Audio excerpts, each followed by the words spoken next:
I'm not aware of any.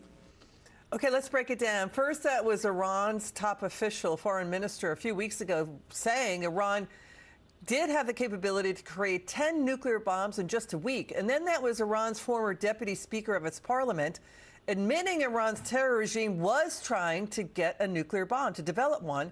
That was 4 years ago in 2022. Then you saw CIA Director John Ratcliffe again testify today that, yes, Iran was an imminent threat to the U.S. Joining us now, Fox News Big Weekend Show co-host Tomi Lahren. Tomi, it's great to see you again. It's always a pleasure to have you on. What do you make of Democrats' pushback here that Iran was not a threat? Because, by the way, we should point out Iran's brutal regime today publicly executed a 19-year-old champion wrestler and 2 others in a brutal crackdown again on protesters. What do you make of the Democrat pushback here? Well, a couple of things that actually Senator Fetterman has echoed in the recent days and weeks is that it seems to be the Democrat Party is governed by Trump Derangement Syndrome and Trump Derangement Syndrome only. That's how they operate. So if ever President Trump does something or acts in the interests of the United States or even world peace and security, they're going to be against it. I think we've learned that pattern thus far. But Senator Fetterman has also pointed out, as recently as on our show this past weekend on Big Weekend Show, that all the Democrats have agreed for years, for decades, that Iran must not be allowed to obtain a nuclear weapon because we know exactly what they will do with it. So Democrats used to be united with Republicans in this thought, and I believe many of them in their hearts of hearts still are. But Trump Derangement Syndrome has to rule the day for them, and it's come to the point now where they can't see the forest through the trees. Root for our troops, root for the mission, root for the toppling of a horrible radical Islamist regime, and root for the people of Iran to finally have freedom and self-determination. Liz, it doesn't seem like it could be that hard.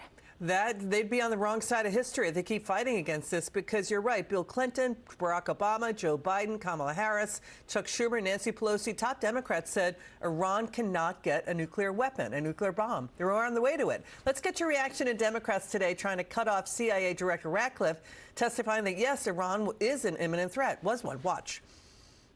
Yesterday, you said that only the president, only person who can determine what is an imminent threat is the President of the United States. Do you stand by that statement?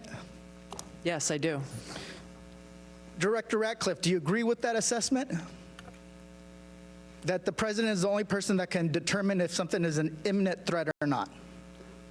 The president's commander-in-chief gets to make a decision about what's an imminent threat. The intelligence community, well, the intelligence. Reclaim my time. Reclaim my time. Intelligence community has provided a body of intelligence. My time. Do you see them arguing about that technicality that, yes, he's the commander-in-chief. Yes, he decides who's the imminent threat. But they shut down the intelligence showing that Iran is an imminent threat. Do you see what Democrats tried to do there?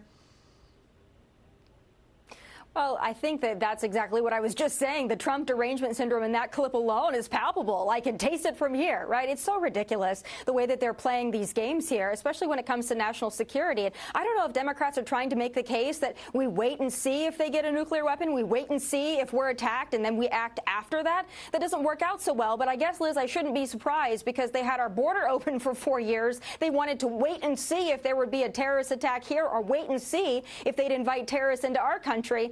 So I guess that's the way that they operate. Unfortunately for them, that's not how our commander-in-chief does things. Tomi Lahren, always so smart. It's always so great to have you on, Tomi. Please come back soon. We love having you on.